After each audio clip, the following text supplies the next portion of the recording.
Hello sir, এখানে একটা লাশ পাওয়া গেছে। হ্যাঁ মুই আসতেছি খারান।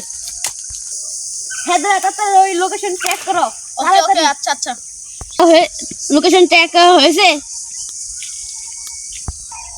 দয়া লোকেশন ট্র্যাক করা হয়েছে? হ্যাঁ হয়েছে। এখান থেকে ওখানে, ওখান থেকে ওখানে, এখান থেকে ওখানে যেতে হবে।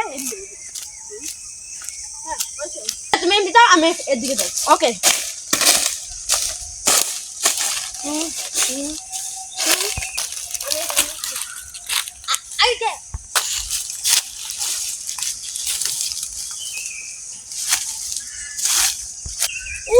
দেখো এটা কিভাবে মারা গেল কিছু বুঝতে পারছি না। এটা এই লাস্টকে ফরেনসিক স্টাইলে পাঠিয়ে দাও। ওকে আশা করি এটা ভালো লাগে।